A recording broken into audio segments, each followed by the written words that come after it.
And Merritt's back with some good sense tips on getting healthy and staying healthy in the new year. Happy New Year, my girl. Happy New Year. It's good to see you as always. Good to be here to kick off 2024. Here we go. I mean, years and years and years in the making, and now we're still talking about these things because you never know when it's going to be the year that they do dial in to say, I'm really going to take, I'm going to invest in my health. This is the year.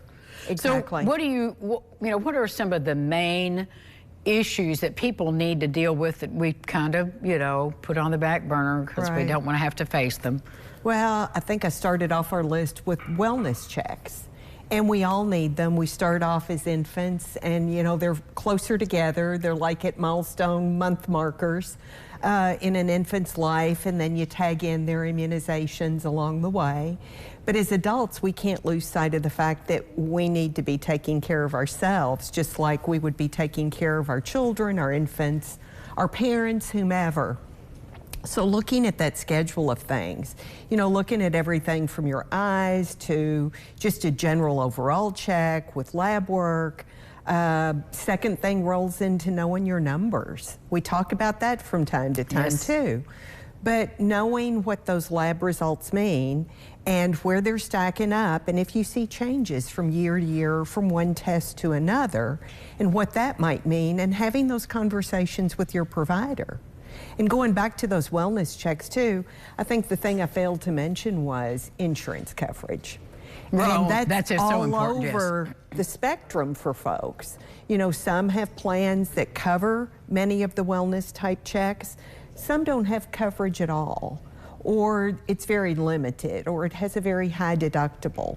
So looking for and taking advantage, from time to time we try and highlight screenings and things that are offered free in the community, but looking for those opportunities. Hospitals have mobile mammography units that go out into the community to help the underserved and the undercovered.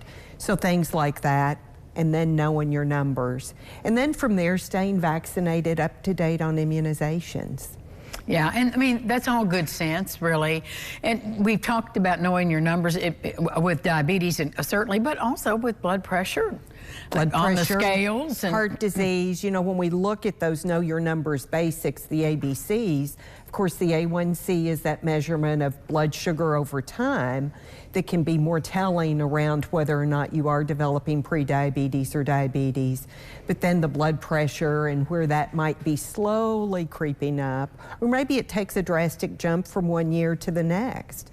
And then around your cholesterol. Those typically are those three main things that you're looking at.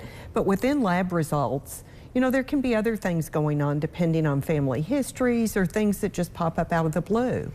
So taking care of yourself really works in your favor, knowing those types of things and being able to compare, pretty much have a baseline. If all is well and it's going well for several years, then maybe picking up on something relatively early. And that was, I think, the most compelling thing for me, because I'm like everybody else, didn't want to go, didn't for years. But now they have a baseline to go, okay, this changed. This made a dramatic leap or whatever. Whether I like that or not is not the point. It is information I need. Exactly. And we all need in order to stop it in its tracks if possible, or at least slow it down. So good advice. Thank you, Merritt. Thank you. We'll be back with more lifestyles right after this. Stick around.